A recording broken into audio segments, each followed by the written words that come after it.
banned away by Giants. We did see an Elise game out of Maxlore as well, but it wasn't his greatest performance. No, definitely not. And now for Giants, is Maxlore the one they want to pinch more, or do they maybe want to look towards top laners?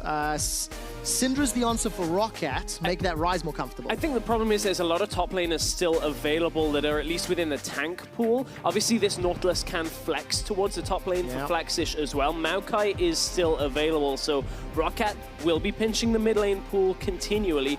So for Giants, they want to ban away the Maokai and allow you know, ROCCAT to maybe go jungle as the first pick, so they counter pick that top lane, or do they take away Rek'Sai here and put Maxlore on something completely less comfortable for him? Yeah, I don't know what Giants are going to do, but Knight has shown a proficiency and a preference for that Corki mid a lot of games. And with both Syndra and Cassio off the pool, that's kind of the safe one. It's not going to be the Rek'Sai ban, it's going to be the Elise instead. So Maxlore could get his hands still on a fairly standard tanky jungler. Which is interesting because Maxlore's Elise game wasn't particularly great. He's played a lot of Lee Sin as another pick. 2 of his games have been on that and was a little bit more active in the early game. Thinking back to how Maxlore tried to be aggressive early game against Trick in their series against G2. We'll see if he ends up going with that as a last pick in this draft. All right, so Shen is the first pick in phase 2. Over the Maokai, over the Poppy.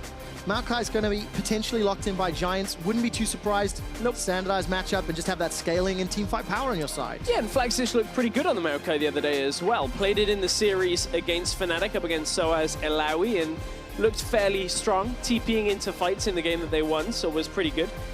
So we're looking for mid lane right now. You mentioned the Corki has already come out. You know, it can match a lot of the damage that Ryze outputs and actually has damage a little bit earlier into the game as well. So I think it'd be a solid pick for Knight if they want that straight up damage, but that's not where they're going. They want to go to other lanes to carry, Trevor. They want to cross map. All right, cross map. Giants showed both of the respective series pretty good openings to the series before losing 2-1. And this Taliyah could help out both that Ashe, Nautilus lane, or the Maokai, especially if Memento starts roaming with the Kha'Zix. And it is time for Nightmares. Maxlore locks in Nocturne. Yeah, Maxlore going to be one of the handful of players to bring it out. Of course, we've seen Jankos bring it out in their second game of the beginning of the split against Origin. Had a very successful game on it, but does take a little time to get rolling. Certainly waiting for that level 6 point. We've seen enemy Kha'Zix struggle if you can put him behind earlier than that. I'm not sure Nocturne's really going to be able to. Very much like Rek'Sai and a bunch of other junglers. You want to kind of farm for a while. You want to get to level 6, impact the lanes, but look at the synergy. The entire top half of the map can appear on you in an instant. Nocturne, Ryze, Shen, all can, you know, join with their global presence. And that's exactly what ROCCAT want to do. The moment Knight decides to change lanes, you have, in case of emergency, push 3 buttons. Get Nocturne in there, get Shen in there. And hell, Betsy could even run up there with a Realm Warp as well. Lozok going to cross the stage and shake hands with Grabs. A lot on the line. Both teams 0 and 2. And obviously want to avoid that number 5 spot. It is the promotion tournament spot if you remain in 5th. And I think things can get explosive quickly because of how global and the global impact both of these teams can have. Yeah, fair amount of global impact. I am a little worried for Giants with this Taliyah. Just if Knight doesn't get, you know, really far ahead early in Snowball, HeaQ, it's going to be a little difficult. Memento's going to need to bring the damage as well. So there's certainly options for Giants, but they do need to start things out high. They absolutely do, Stress. It's Giants versus ROCCAT. Game 1, the last of our Sunday series. And Giants on the blue side. They have side selection for games 1 and 3, and they elected blue side for this game. And have got themselves a pretty strong front line, pretty good damage. The only cost is making sure they can get everybody enabled, right? Ashe a little bit slow, Taliyah, good, you know, in the early and mid game, kind of falls off in comparison to the Ryze. Yeah, and you have to assume that that Ryze is going to be one of those sticking points for ROCCAT the later this game goes. I mean, very rarely does a Ryze get so heavily shut out of a game that that impact isn't felt. And when you start pairing it with Shen for a shield, Karma for a shield, and extra damage coming from Hjarnan and Maxlore, it might be enough to combo together. to kind of fight back. But speaking of Maxlore, we'll be seeing as he's facing up against his former team, whether he'll be giving them nightmares or whether it'll be something he'll be looking back on for the second time these two meet, maybe wanting something a little more consistent out of the jungle. There were a lot of junglers available in this game still. Yeah. I mean, the Rengar, the Kha'Zix were gone, Elise was banned, but Rek'Sai was up, Lee Sin was up. We'll see whether the Nocturne pays off. I mean, I feel like if ROCCAT are committing to that like theme or the play style of Global Impact, Nocturne is a very natural fit. And we just need to see how well Maxlore can impact the game. He's had a very slow start to 2017, and I know personally I had higher expectations for him individually. And the analyst desk were talking about how, as individuals, Giants players have actually kind of shown up. You know, they've had pretty good moments, highs and lows, but they've shone just a little brighter than ROCCAT have in the opening 2 weeks of gameplay. So from the initial assessment of the lanes, you could see HeaQ and Hustlin coming to lane later. Phaxi came to lane later as well. Both teams should be aware that the junglers started on the opposite sides of the map. Both started on their red buff. So we'll see how that affects the early pathing. Of course, both now going fairly quickly over towards that blue buff as well. Fairly standard pathing after that red start. We'll see where they end up. Yeah, and see who's going to have priority in the lanes. As it stands, Hjarnan and Wadid very obviously pushing in HeaQ and Hustlin. That Varus Karma is going to be obnoxious into a Nautilus support. And we spoke a little bit earlier about how both junglers want to farm up to 6 to some extent. Also, top lane isn't particularly a strong option to gank. Maokai, Shen, very early on. Yes, both junglers bring damage, but in prolonged exchanges, it's not exactly easy. HawkShot, though, used nicely by HeaQ off that level 2, just to make sure that they could track Maxlore over the Rift Scuttle. Yeah, getting a lot of ROCCAT pings on the minimap around this Infernal Drake. Wadid's already left lane. Don't know if they're going to start this one early or not, but making it very clear they're aware of it. It's less about the Infernal Drake. This is about tracking Memento, because you can see that Hjarnan and Wadid are pushing the bot lane.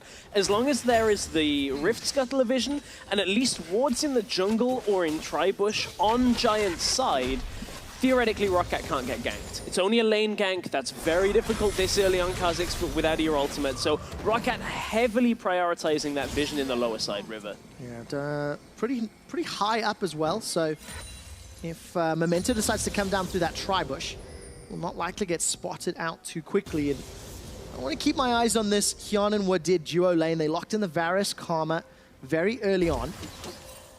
And I actually spoke to Fly a little bit earlier today and talked to, ROCCAT team manager and ROCCAT about how they picked Wadid. Where did he come from?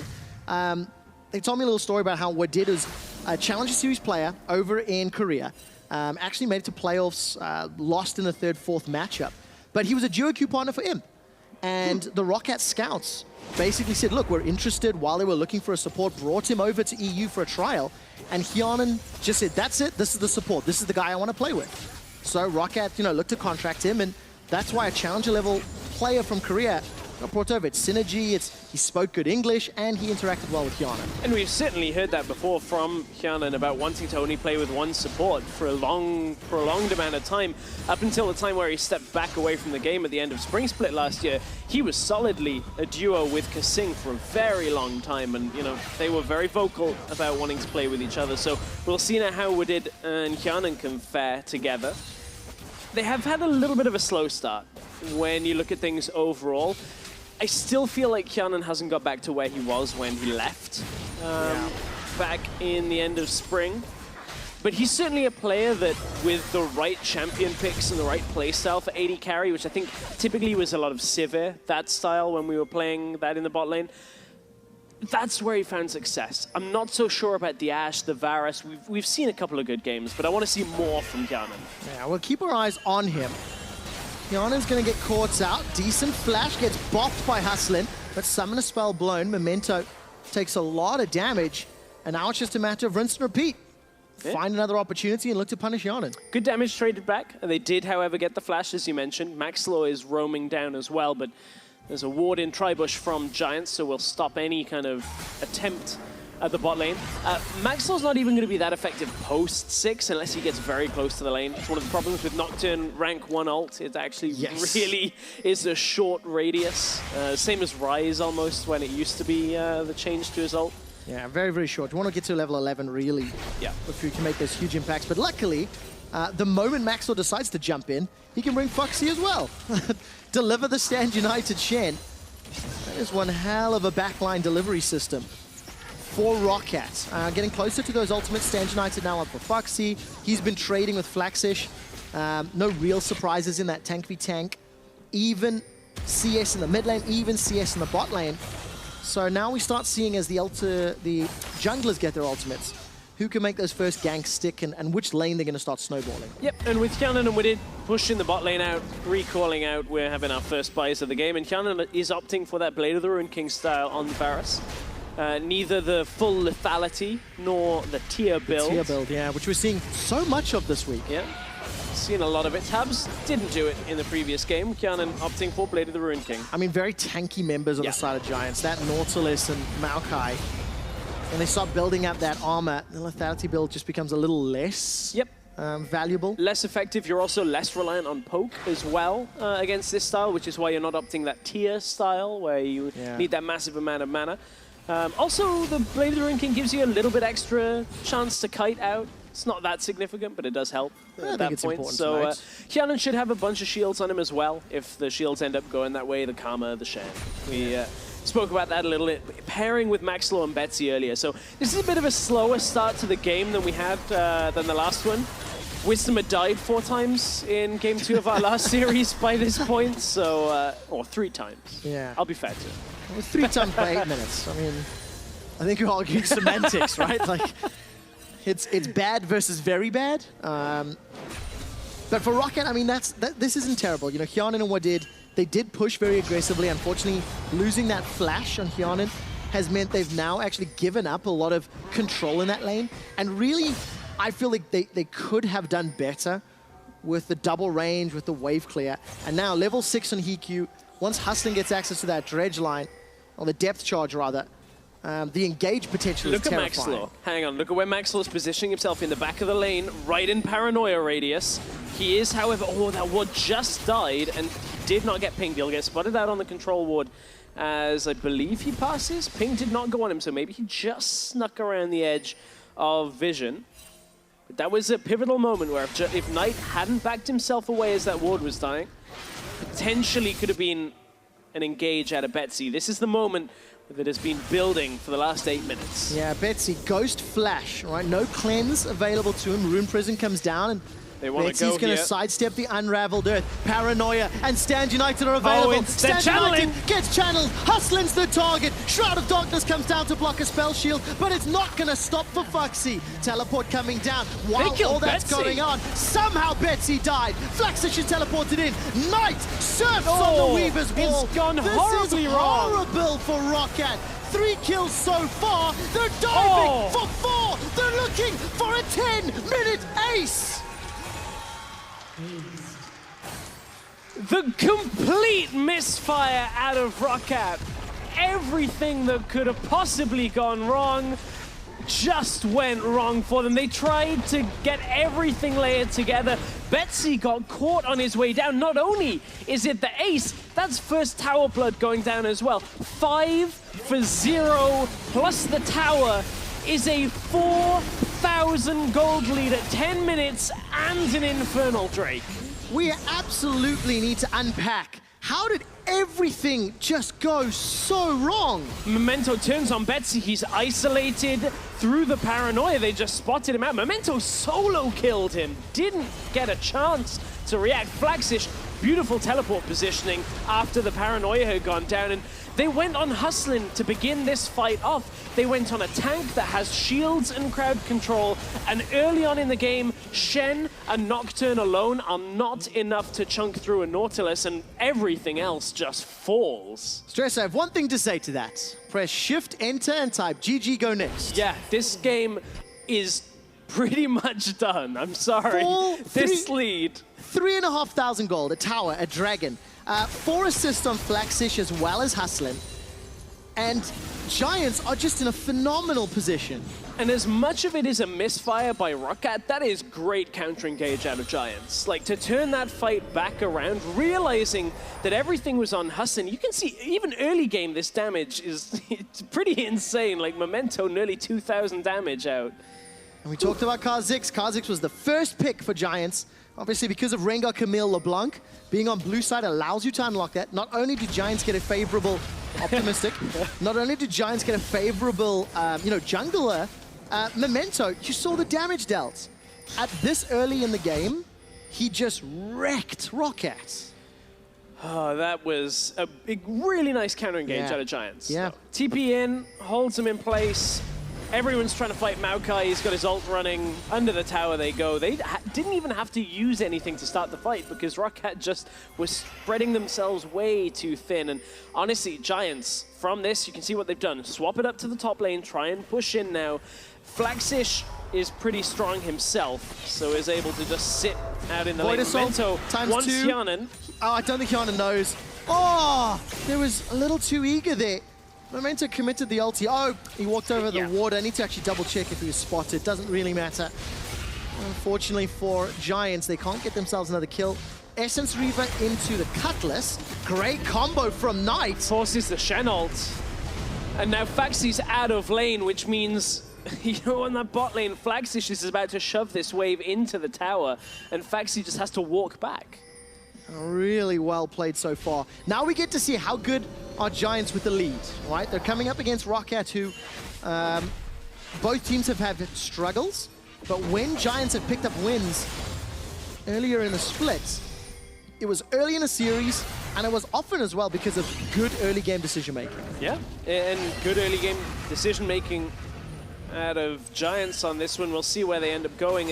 They're a little bit stalled out, mainly because objectives aren't going to come quite so easily as the last fight happened as well. But certainly if Giants play this one out at a decent pace of pushing their lead, trying to just take an objective every couple of minutes, they should be able to just snowball this game through. But ROCCAT, we saw them stall the other day against Misfits. If they can do the same, it would be a monumental effort. Oh, yes. All right, wave clear aplenty though. Duskbringer from Nocturne, good AoE from Ryze, and obviously the piercing arrow from Hjarnan. So at least early on, that'll be very helpful. And for Giants, they've got outer turrets in the middle and top lane to focus down.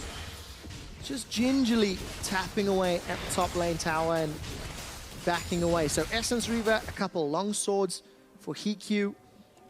And it just slowed down a little bit. Giants happy with their counter-engage, happy with the punish, and don't want to overextend because, of course, Nocturne once again has access to Paranoia. So Betsy right now just is about to head back, or just finished backing, so gets his Rod of Ages. Again, Betsy needs a lot more time in this game. We're talking 25 minutes into the game will really be his time. Oh. That was really sad. Oh. The observers are evil, toying with their heart. Memento, however, doesn't need 25 minutes stress. No. Got that serrated Dirk, got the Warrior enchant, and is really just looking for another juicy target to hit because, well, to be honest, there's a lot of squishy targets on ROCCAT. Nocturne only got Merc Treads right now, likely to build damage first before going tank later. So that plays into Giants' hands. It does. It does play into their hands for now, and we'll see as we progress. As you said, Giants slowed down a little bit, of course. They are having difficulty getting into the lane. HeaQ, his arrow is up, and you can see ROCCAT giving a fair amount of respect as well to the amount of engage that Giants have. And I like seeing that. ROCCAT don't overstay. Don't commit to defending a tower that may result in a tower dive.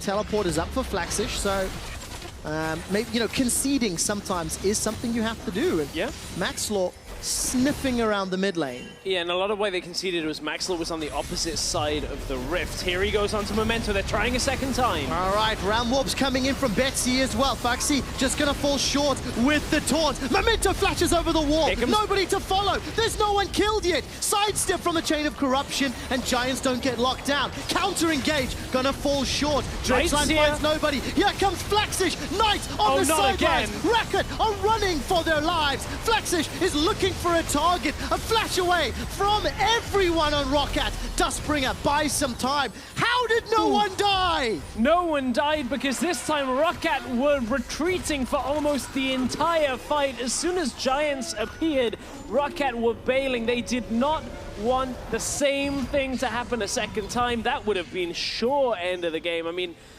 ROCCAT just deciding to pull back from that fight. Giants regroup. Knight was on his way as soon as Betsy started leaving lane, and Flaxxish again with a decent TP positioning in that fight. I'm going back to the Misfits series where Giants were playing from a deficit. Misfits had big lead and they kind of meandered and dawdled in the mid game, and Giants just won back-to-back team fights over and over. We've hit 16 minutes. And this game's had 2 huge team fights, in the laning phase and now sort of roaming phase. It's just phenomenal for Giants. They're going to take another dragon. They're completely going to zone ROCCAT away with this lead they've accrued. I mean, 2 Infernals means whoever Memento meets in the jungle, if they're 1 versus 1, Memento is just going to destroy them. Those evolved claws that taste their fear. Yes. It's going to be a lot of fear, and Maxlore's not the one instilling it in people, unfortunately. I do like the fact that ROCCAT attempted to go for that play up top. Now, unfortunately, they couldn't get the damage to stick. There was a lot of missed skill shots on both sides. But the attempt was to get a quick kill, slow down the pressure. Now, Giants' counter-engage has just been better than ROCCAT's actual engage. Right, and I would even say the first play, the theory behind it of, hey, let's group, let's get in on the bot lane, let's bot lane party, 5 members. The problem is the execution on the first play means that the second time they try it again, they're already fairly far behind. Yeah. So they didn't get the instant kill and had to just pull back away from the rest of the fight. So the execution just really undoing the good theory. Yeah, good theory, and ROCCAT 5,000 gold down as Maxlore's pushed away from the Brambleback. Can't even stay inside his own jungle. Giants grouping themselves up as 5. Correction, 4, because Knight is down in the bottom lane. There's a 4-1 split. Unraveled Earth. The Weaver's Wall, sorry. Knight's ulti is available, so he can jump up and try cut people off. I'm just tracking him on the minimap to see when he decides to engage, and it's just pressuring too many lanes for ROCCAT to handle. Yeah, and the thing is, Knight left bot lane at the first point as well, so before Betsy did. Obviously, a little bit faster with passive, allows him to kind of surf the walls and head up towards topside, but Giants fairly focused on this topside tower. They already took out the mid-outer, so they want to look elsewhere for their presence. A little bit more story time for you, Stress. ROCCAT, in terms of like building their team, Betsy and Hjarnan were the core, 2 guys that where it started. Then they looked towards Maxlore, got Maxlore on board. Maxlore actually helped find Phaxi, and we touched on how Wadid was found. And there's a little bit of trading here. And one of the things the team was telling me was that ROCCAT's comp, their team was built around progression and development. They knew they weren't going to be super strong out the gates, but there was potential, there was a good, healthy environment. Everybody was good at communicating, and we need to track how much better they get from week to week, you know, because more scrims, more practice, more game time on stage. The problem is it can't take too long. You know, there's only 10 weeks in the regular season. See, and now that's the difficulty between, you know, the EU LCS and more traditional sports where that is a very legitimate strategy when you're playing on, hey, we've got a long-term game plan. You're an NFL fan, indulge me for a second. Carolina Panthers pretty much said we're building our team around Cam Newton. Everybody else is a new pickup. It's going to take us years. Unfortunately, ROCCAT, first of all, they haven't got a player the caliber of Cam Newton at that level. Betsy and Hjarnan are great, but they don't have a few years to build. You've got 4 or 5 weeks before, oh, we've lost too many games and we can't actually build the basis to stay in the league. That's one of the significant differences on these long-term game plans. ROCCAT just need to pick the pace up on some of their, you know, tightening up some of the plays they're making. Yeah, just to remind everybody, like, it's 10 weeks of regular season. There are 13 series that get played, huh, guys? And depending on your result at the end of those 13 BO3s determines whether or not you make playoffs, if you're 1, 2, or 3, safe spot at number 4 in your group, or promotion tournament number 5. Looking back in on this game, Giants looking to pick up their first series win, get out of that number 5 spot. If they can keep this level of play up and keep punishing ROCCAT, because everything ROCCAT have tried to do has backfired harder than that rocket pistol on Kled. Too much? Too no, much. Okay. I see where you're going. That was good. Hey, I'll indulge you in that. You indulge me in my NFL. Thank you. I was trying to make, Deficio think It was good. know what I'm saying. It was good. I tried to do a weatherman joke 2 days ago, and ooh, it did not. It didn't land. No, it didn't stick at all. So try to pull it back a little bit. You should have just really slapped it on there with some force. I found that apparently works for you fairly well. So Stress, why is the game stagnated? Giants have got 3 towers. They're trying to push wards, but it's not going as deep as maybe Giants want. So one of the real stagnation points comes from the fact that Betsy on Ryze and Hjarnan on Varus have decent wave clear. Shen, although he'll get shoved in, is able to stand in the wave against Flaxxish and just push it back out every so often as soon as Flaxxish leaves. So it just means that ROCCAT can at least slow that tempo. Karma plays in on that one as well, a little bit of extra wave clear. We've seen this a good few times, where just the ability to just clear waves slows every type of aggressive pattern. Giants, however, third Infernal Drake in 30 seconds means ROCCAT really do have to react, because there's going to be just too much damage that Giants will have that ROCCAT cannot afford to sit behind turrets once they start getting a little bit closer after that third Drake. Well, everybody's got an ultimate and their summoner spells. Memento's got a slightly different build on this Kha'Zix. Second item, Edge of Night. We touched on how ROCCAT members are relatively squishy right now. It'll take some time before Betsy becomes, unkillable, as Ryzes do.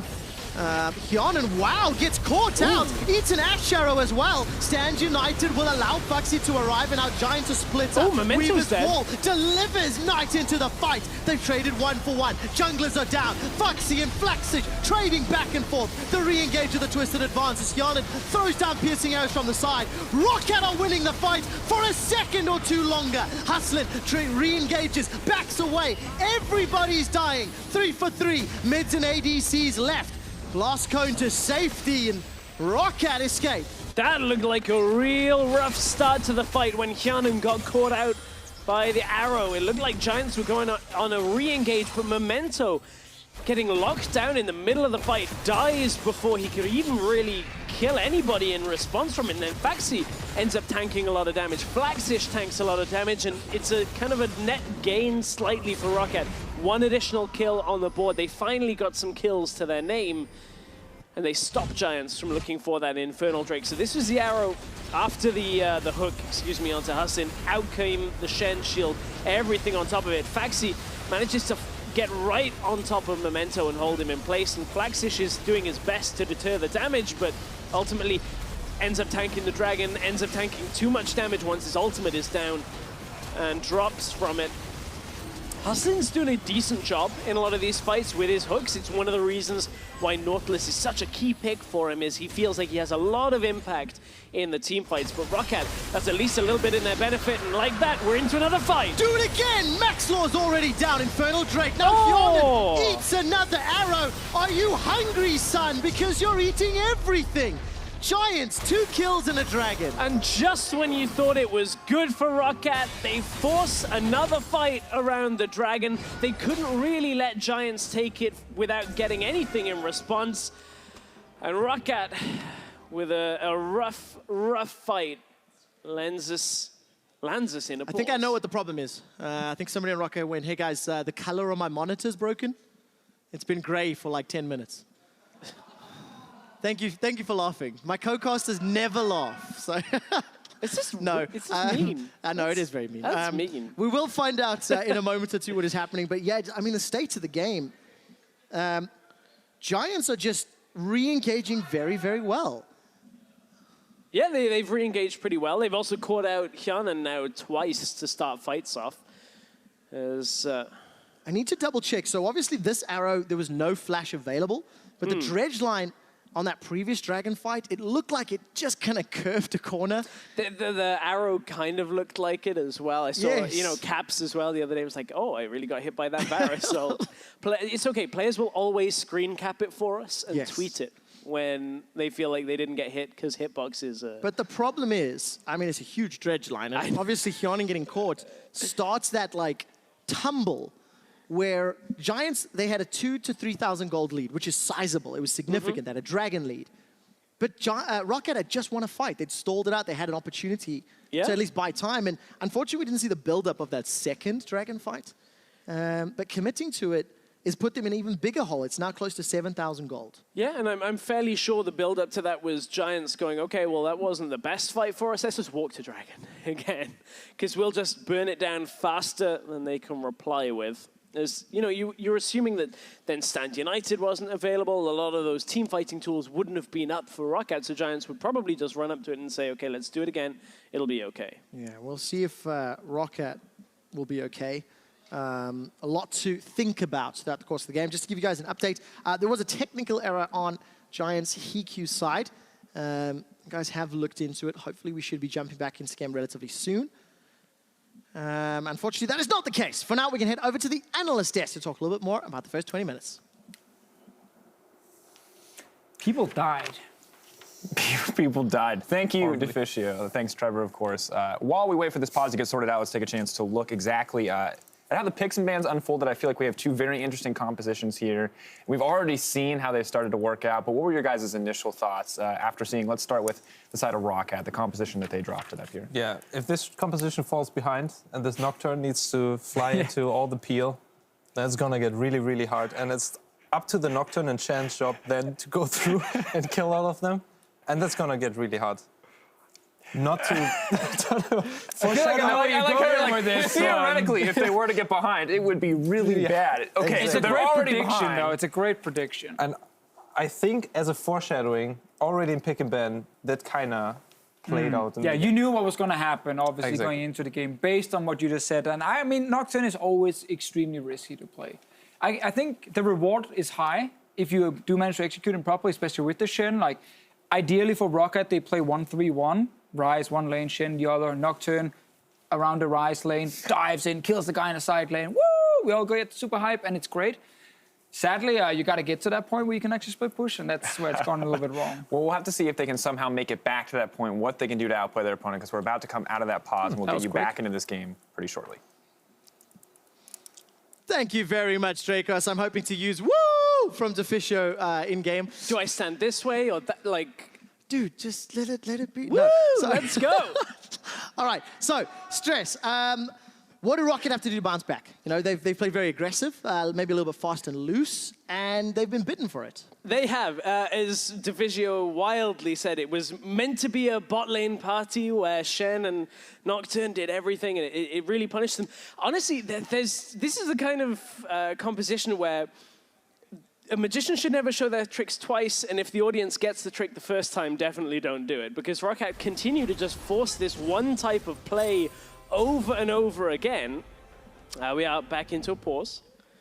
We are indeed back into a pause. Just to explain what the sound effects were, Betsy was actually jumping onto Knight. They were in the mid lane. They started competing, and the disco party that is Betsy's keyboard was being unleashed by Ryze.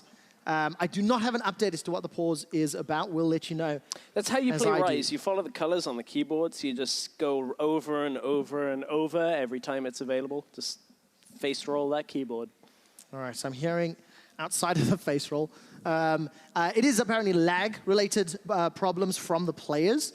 We are investigating the claims and just double-checking on the technical side. And then, obviously, we'll get back into it in a moment or two. We can see our tech guys on screen with HeaQ. That's my go-to reasoning. Lag. It's always mine, Always. dude. Always mine. It's a safe bet. Everyone's like, oh, okay, yeah, that makes sense. Understand. But certainly for Giants in this game, this is the kind of performance that we've actually been wanting out of either of these teams up until this point, where they're looking more convincing. Like Giants, they did well against Fnatic. Yeah. But you also look at some of the situations that Fnatic put themselves in, and you're like, oh, maybe Giants, they'll get this one game, and I don't feel confident. Against a team like ROCCAT, I feel like Giants can do this game after game. And that's really where the growth opportunity has to come from, is that it's not one game unique wins. It's about building these kind of wins week by week. Gentlemen at the analyst desk, can they build, and what are they working with to build? Nocturne. Well, Nocturne is what they're working with. Can they build? That's a good question. Well, not a whole lot has changed since back you've to the seen topic. us. Continue with the topic at hand. So we're really looking for a way for ROCCAT to come back into this game because right now Giants are very much in control and seem to be on pace to win the game. The Kha'Zix is crazy ahead, but really, what are the options here for ROCCAT? What do they need to do to pull back? Do they have any way to get into the late game? I think playing like split pushing comps and again Nocturne jungle and start falling behind, it basically means your mid lane is always pushed in. So you're never able to run to the side lanes and start pushing it out because obviously if you push the sides and your mid is pushed in, the enemy will just roam in behind you or take all your towers. So that doesn't really work. I feel like the way for ROCCAT to win is literally by Giants just messing up everything. They are in prime position to win. The composition is good. They have control of the map. They need to start setting up around Baron soon and don't mess up around Baron. I guess you got this. Yeah, I think they just need to be careful that they play the macro correctly now because it's now time for ROCCAT to try to get those catches on their mobile carries in the backline. Try to get the Nocturne Shen combo off and actually kill the Ashe. But it's very little chance unless, like he's saying, Giants is messing up, like starting pushing 1-3-1 instantly and they can find some sort of collapse. And what we've also seen is like shades of ROCCAT being successful by having a last teamfight that was roundabout equalish. And that was just a trade of tanks and that they could actually kill the Maokai and then go on the backline. But I don't expect this to happen again, especially with the gold deficit right now. And we've also seen Hjarnan dying and 2 kills more to Kha'Zix. And at this point, it just gets really hard. And at this point, we were talking about ROCCAT really needing to catch Giants out, but it's been Giants catching ROCCAT time and time and time again. As we take a chance to look at one of those earlier Dragon fights, I want to run through this one and talk a little bit about the thought process here for ROCCAT and why maybe they're trying to find an engage here or what happens. They're definitely not trying to find an engage. Hjarnan is just very greedy for the honey fruit, and I'm not really sure why. It's just for mana, I assume, so you could actually start poking, and that gets him caught. And at this point, while Maxlore does actually do a fine job getting, or trying to get a kill on the back line, it's really hard to do anything when your AD carry gets hooked in and he has to use both summoners to actually stay alive at the start. But here it's really a good example of how they're actually winning the team fights. Kha'Zix insta-dies, highest DPS, that's like 6,000 gold right down the drain, or probably even more at this point. And then in the backside, actually Nocturne is getting the flash and the heal from the Ashe, so it gets a lot of summoners, and then they can right turn onto the Maokai with 1-man advantage because they traded the Nocturne off with the Kha'Zix and the Nocturne was still alive for a bit. So yeah, they get the extra DPS in and that's like the advantage that they actually need to win team fights. And also Infernal Drake helping on their side. It was actually active for the entire team fight and it does deal AoE damage, which can, or just they deal quite a lot of damage, which can actually mean a lot in like a mid-game fight here. Because we adding Dragon on ROCCAT side, and that's how they're gonna win. I mean, it shows the desperation when Deficio is sitting here telling me that Dragon auto attacks are going to be the decider. It actually mattered in that fight. It does. It got a lot of hit there. Play the map. Play with the map. Play with the map. That's the unicorn strategy. I think Hjarnan's playing a little too much with the honey fruit, though. I think playing with the map has not worked out so well for ROCCAT thus far.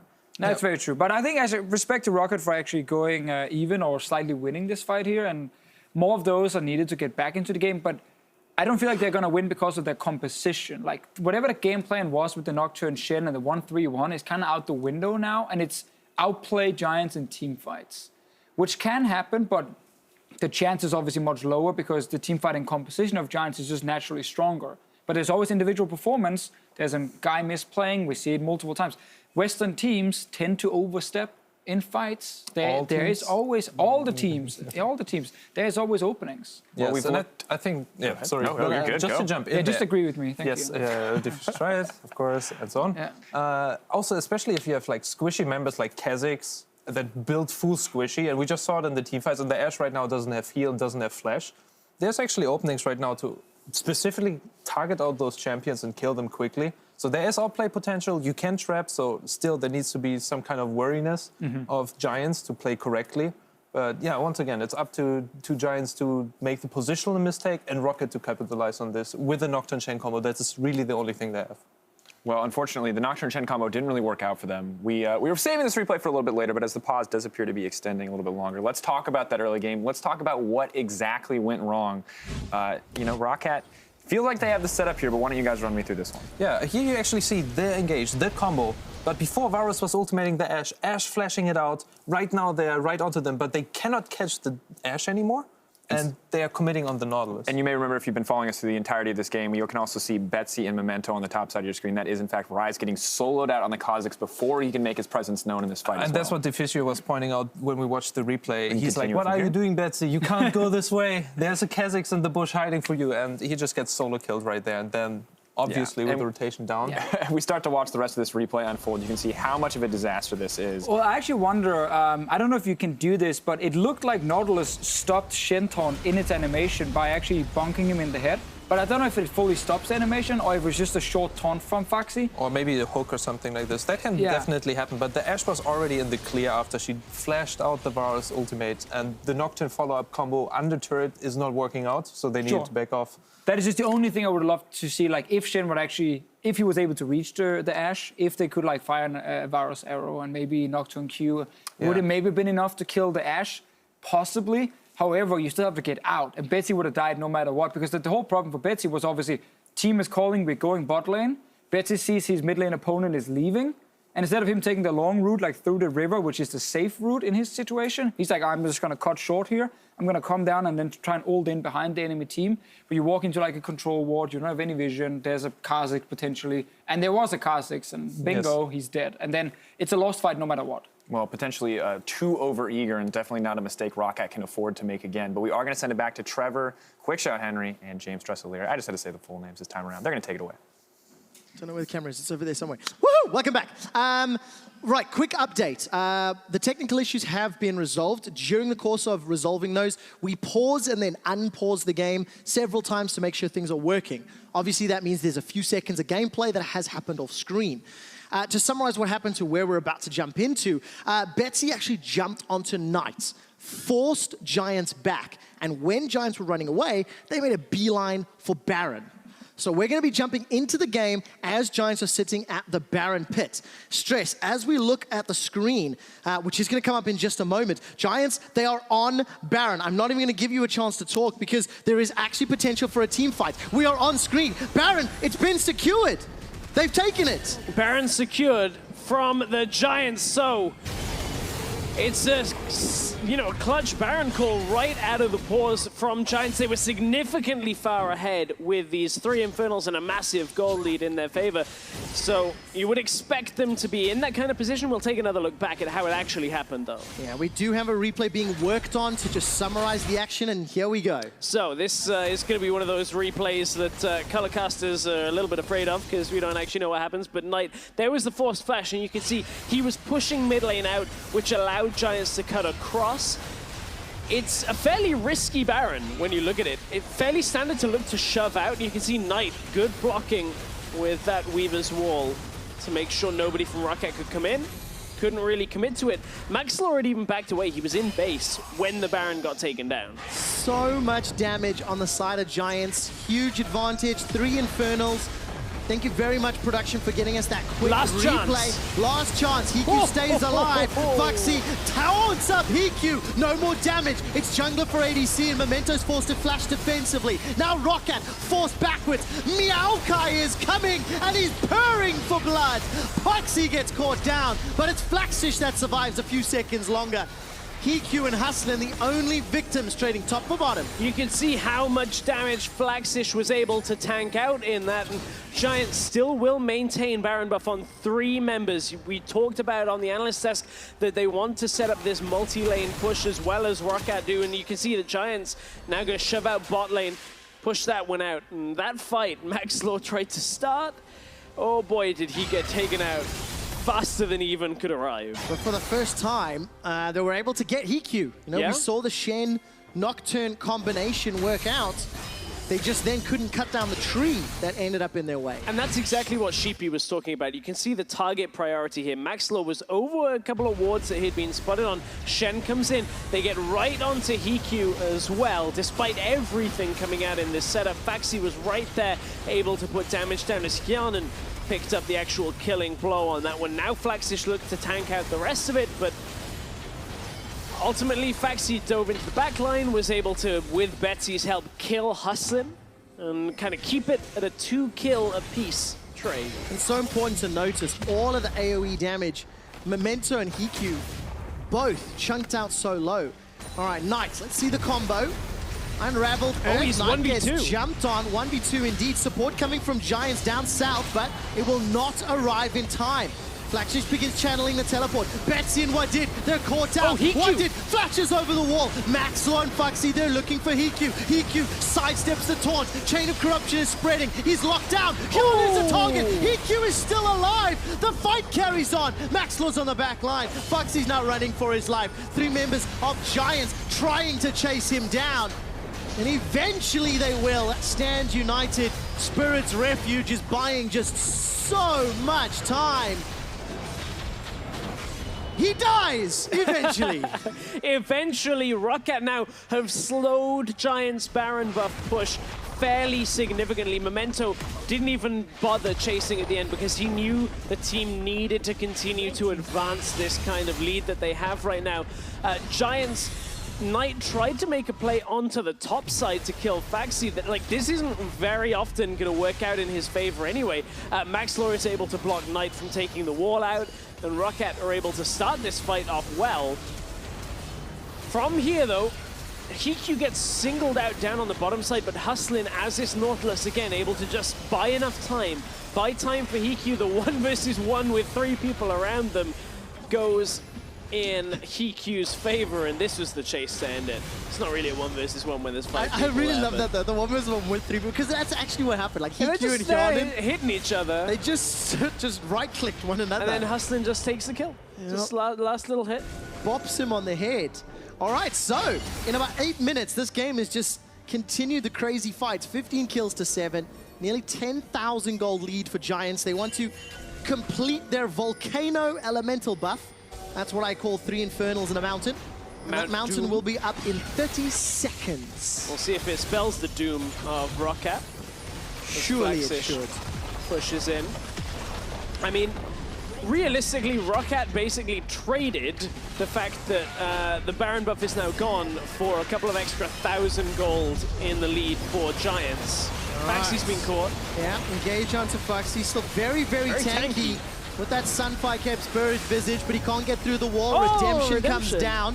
Paranoia has been used by Maxlore.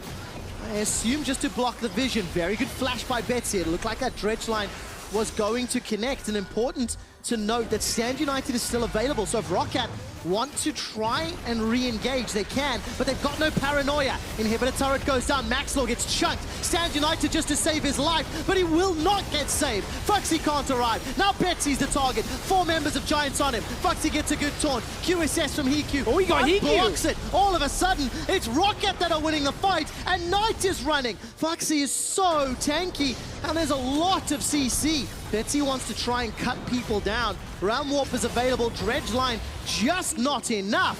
And ROCCAT hold. Realm Warp is going to at least deliver them towards Knight. Oh, Blast Cone continues the chase. No Ghost available, and Knight's rock surfing gets him to safety. So ROCCAT able to counter-engage after Giants push down the tower. Giants didn't need the Baron buff to take the objective, but the fight the other side was a little bit harder fought because Phaxi, you know, he's got a little bit of damage, has that Tiamat, has a couple of items completed, gets into the backline, takes out HeaQ. A lot of damage went down onto Memento as well. And it was enough to remove the damage out of Giants. And as they pushed up, you can see easy to take the objective, but they keep going after this. They get a kill on Maxlore and think, okay, this is great, we can continue this, but Memento is already low. Flaxxish is low and doesn't really have his ult running for a lot of this fight. So as he dives in, finally gets it up right as he dies, but already Phaxi's gone into the backline for Giants. Flaxxish had left his all-important damage dealers behind in that, and Giants couldn't really balance the damage anymore. No, they really couldn't, and that Shen W just blocked so much damage from HeaQ. ROCCAT end up winning the fight, and you know, like, you have to call it out. Giants over-eager on that fight, you know, jumping further than they needed to. Stand United, even though it didn't finish, Phaxi was able to just run to the inhibitor with those sort of home guard boots, and Phaxi turns the fight around. All right, it's no longer 10,000, it's 8,000. A dragon to ROCCAT. Mount Doom was denied. Giants unable to complete that one. The problem, though, now for ROCCAT is they have to come to the Baron pit because Giants will rush this down very quickly, and now they're not fighting with the advantage of Giants being basically in their base on low health. Flaxxish is looking at TP. He can't with Paranoia active. No, he can't. Licks need to find a target. Flaxxish was not tanking Baron, so Memento's lost all of that HP for nothing. Teleport is still available, and Flaxxish is waiting in the base. Yeah, they're just trying to bait them up towards the Baron pit. They have got that control ward to deny some of the vision control in the Baron pit as well. ROCCAT are going to call the bluff and look to run down mid. Now this could backfire. They could end up giving both away here. ROCCAT having to come back through the blue side, and they've been blocked off by the Weaver's The ward. door is closed. They can't get in. Baron secured because Knight locks them out. Knight puts down the order, nobody passing through towards the Baron pit, and ROCCAT have been completely denied any kind of contest onto the Baron. Giants will now push through the top side, looking for a second inhibitor tower. All right, Hustlin's just going to tank up a couple shots here before Giants unlock another lane. The inhibitor not targeted yet. Flash taunt onto Knight. Knight's gonna back away. A lot of damage going down as Hjarnan is already killed. Flaxxish is moving forward. Maxlore's caught. Betsy eats an arrow, and Giants scream, "Are you not entertained?" They've got 3, looking for 4. The inhibitor falls as HeaQ turns onto the Nexus turret. Giants have made this dramatic and exciting, and they will shut down ROCCAT in game 1 of the best of 3. From the first time these two teams engaged in this game, Giants showed they just had the better counter engage. They had the better setup on the fights, and ROCCAT were reaching for the entire game, trying to make the plays work with the Nocturne, with the Shen, and ultimately they just couldn't get enough. It felt like Giants individually were the stronger players almost every role for role, and they just went go ham, right? Like every fight, they just threw everything at ROCCAT and came out on top. Yeah, they come out with a win, a big win for Giants. And honestly, if they can keep this going, like they look, if they do that in game 2, you can pretty much not argue that Giants. But you have to criticize the messy mid game. You do. You know, yes, they were aggressive. Yes, they were pushing, but it was over-eager, and that allowed ROCCAT to actually claw back into the game. Hold that thought, because we'll find out if the analyst desk agrees. Let's take a look at how Giants picked up game number 1. Love. Thank you very much, Push. I feel like without Shocks here, I feel like mom is gone and you're the disobedient son now runs free. You need to punish me. Trevor. I'll keep doing it, man. No, man. This is too much already, Fishy. You need to calm down. All right. Well, we talked about this game a lot already. The mid-game, QuickShot talked a lot about opportunities coming back to the game, but it doesn't really ever feel to me like ROCCAT were back in the game, despite some small mistakes from Giants. Well, there is a replay we want to show of like how ROCCAT could get back in the game, and just to set it up, this is all exactly what Sheepy predicted before with his absolutely insane game knowledge. This is actually the replay we showed already in the pause. We can show it again if you guys like to see it. I think we've gone over this one. We'll pass over this one. All right, let's watch it one more time. So this is not what Sheepy was talking about. We'll see that one later. But this is obviously the one where Shen gets bonked in the head. Taunt doesn't reach the Ashe. And Betsy obviously gets caught out. Anyway, talk, Sheepy. Yeah, but it's really nice how the follow-up is actually coming with the Taliyah ultimate and the Maokai. Because it's a 5 versus 4, but they still need to force the fight. And actually, we didn't show the end of this, so I think it's nice to see that they got aced, everyone died one time, and then at least, you know, in the team, there's no disruption. And that's important for team morale, that no one is feeding more than someone else. So everyone is kind of on the same page, being guys, we're losing together. We're all doing poorly. And now that's reset. Then you reset. All right, well, let's look now at the original fight that we were going to talk about after that, Baron. Yeah, so Sheepy, with the insane game knowledge, said Shen and Nocturne dives in. They have to kill the Ashe. He just forgot to mention that Ryze can also ult into the backline. Which also happened in this one. And also Ashe didn't have flash and heal because of the catch from before, so this is actually a really good fight that they are taking there. It is.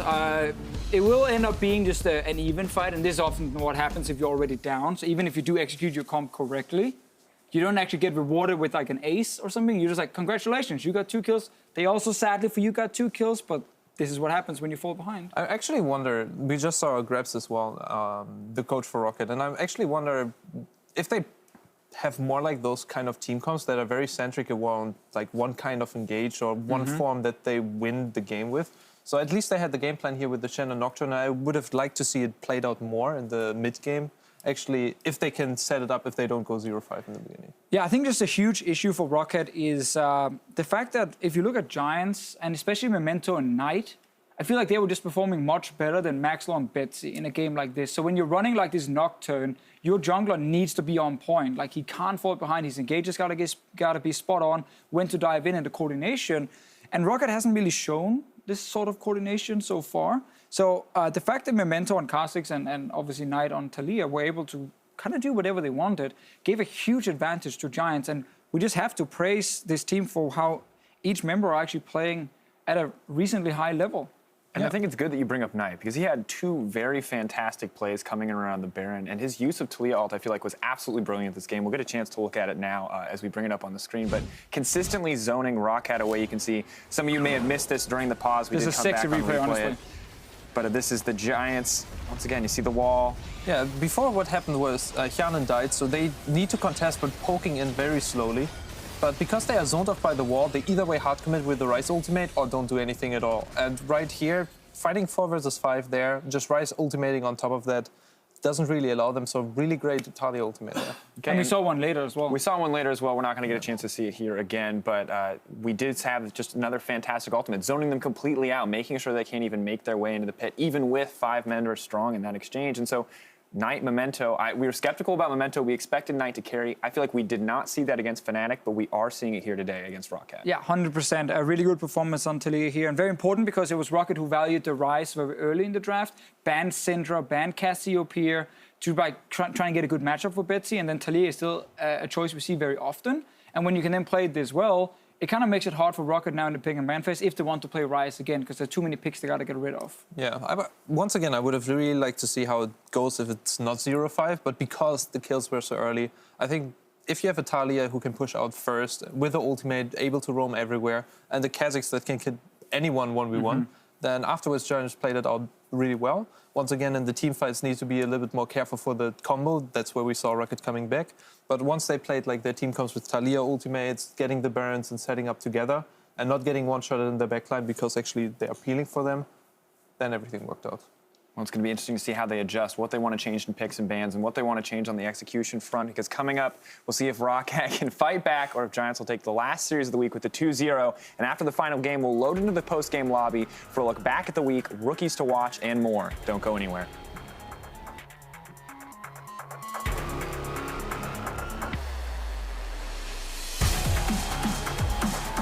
Coming down while all that's Betsy. going on. Somehow Betsy died. Flaxxish is teleported in. Knight surfs on the Weaver's wall. It's gone this horribly is wrong. horrible for ROCCAT.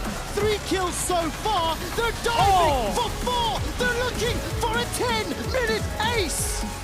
ROCCAT are running for their lives. Flaxxish is looking for a target. A flash away from everyone on ROCCAT. Dustbringer buys some time. How did no one die? ROCCAT, that's at least a little bit in their benefit, and like that, we're into another fight. Do it again! Maxlore's already down. Infernal Drake. Now Hjarnan eats another arrow. Are you hungry, son? Because you're eating everything. Jungler for ADC and Memento's forced to flash defensively. Now ROCCAT forced backwards. Maokai is coming and he's purring for blood.